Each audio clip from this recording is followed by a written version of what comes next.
El anarquismo. Las más bellas ideas de emancipación individual y social.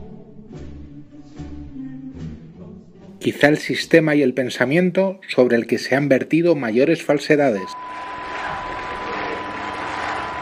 Puede decirse sin ambages que la visión anarquista del nacionalismo, concepto político para nada unidimensional, ni por su propia amplitud y ambigüedad, ni por los numerosos rechazos que recibe, es negativa, las más de las veces, por unos nítidos principios ideológicos que pretenden superar la parcelación patriótica, étnica o identitaria y establecer estrechos lazos de colaboración entre los pueblos con el fin de expandir la libertad y la cultura. En cualquier caso, conviene analizar con detalle un fenómeno complejo, enmarañado con el tiempo, que es utilizado por todas las opciones políticas, estatalistas y jerarquizantes. Conviene dejar claro a priori la asociación política que conlleva el nacionalismo político al llamado derecho de autodeterminación, que aspira inevitablemente a la creación de un Estado para administrar sus intereses, por lo que las ideas libertarias se muestran, obviamente, opuestas a semejante objetivo.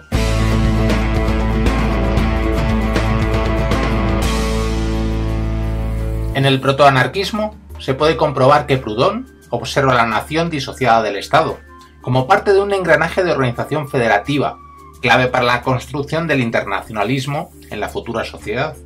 Poseía esta visión un carácter flexible y descentralizador, y debía sustentarse en otras entidades autónomas como la región, el municipio o el barrio. Para Bakunin, la formalmente llamada liberación nacional de los pueblos sometidos estaba indisociablemente unida a la revolución social, antiestatista y federalista. Es conocida su visión al respecto sobre los distintos pueblos eslavos, enfrentados a los imperios ruso, austriaco, turco y prusiano, negando a priori cualquier derecho histórico o político, ya que la voluntad del pueblo se encontraba por encima de todo. Opinaba que la nación es para los pueblos lo mismo que la individualidad para cada uno, un hecho natural y social, un derecho inherente a pensar, a hablar, a comportarse y a sentir de una manera propia, enfrentada a los estados, tendentes a anular esa libertad tanto en naciones como en individuos. Es importante insistir en la divergencia ideológica entre Marx y Bakunin, también notable en este aspecto. La visión del alemán, insistente en su teoría de la expansión económica y desarrollo de las fuerzas de producción que desembocarían en el socialismo, negaba cualquier particularismo local o nacional y, por lo tanto, negaba cualquier movimiento independentista o revolucionario a nivel local, ya que sería absorbido por el gran proceso. De nuevo estamos ante un conflicto polémico que conlleva demasiados vericuetos, especialmente con la perspectiva histórica que nos da la actualidad. Sin embargo, puede destacarse el mayor acierto y honestidad del anarquista ruso, al menos en aquel contexto histórico, frente al pensador germano. Hay que matizar que para Bakunin la nacionalidad, separada del Estado, no era un principio universal ni un ideal en sí mismo, sino una consecuencia histórica, un hecho local del que tienen derecho a participar los pueblos. Kropotkin no se encontraba muy lejos de su compatriota en sus análisis de los movimientos de liberación nacional, los cuales no podían tener un carácter meramente nacionalista, ya que los factores económicos y sociales eran vitales para su lucha antiimperialista. Consideraba que los libertarios debían estar al lado de esta lucha contra la opresión y darle un mayor énfasis a la cuestión social.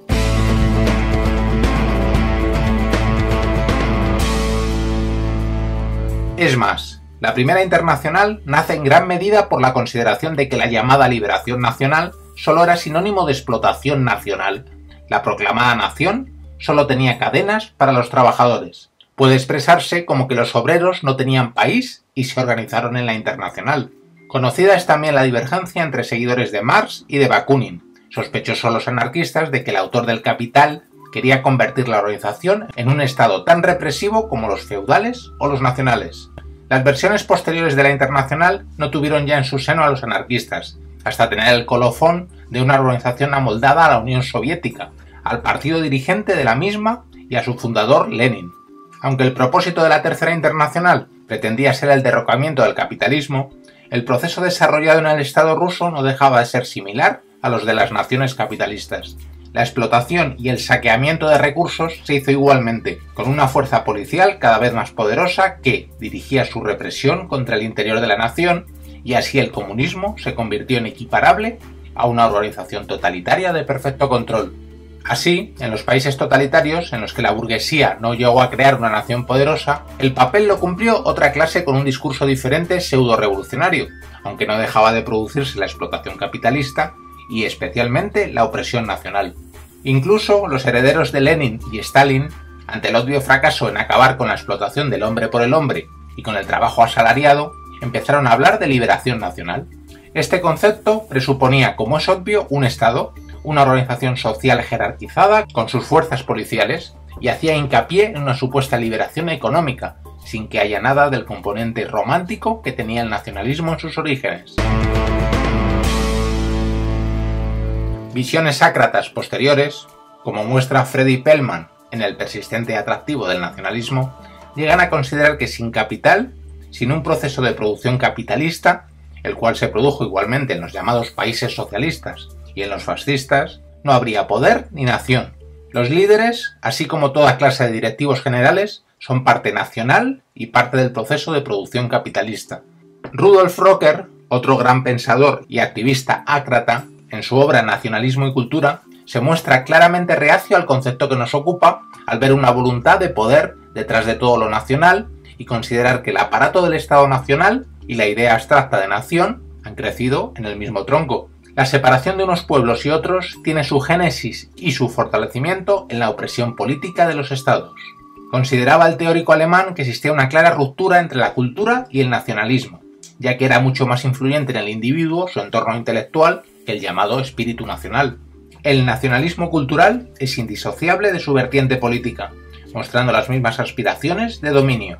Para Rocker, la separación entre pueblo y nación era tan clara como entre sociedad y Estado. Bajo ningún concepto se puede considerar el Estado como un efecto de la nación, más bien a la inversa. La conciencia nacional, al igual que la religiosa, no es innata en el ser humano, sino algo impuesto por el ambiente o la educación, una traba más en la definitiva emancipación universal.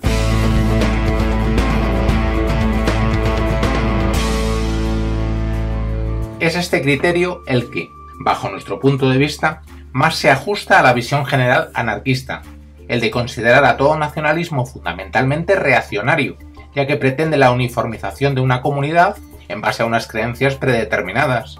El nacionalismo se mostraría como una creación cultural a priorística, elevada a la categoría de sujeto colectivo, que se eleva por encima de los individuos y los relega a una condición histórico-cultural parcelada. Se establecen así artificialmente diferentes identidades que abundan en la separación y falta de colaboración de la humanidad. Insistiremos en que este análisis no difiere demasiado del que se haría de la religión desde una óptica libertaria. El mismo Rudolf Rocker afirmó que el nacionalismo constituía la religión del Estado.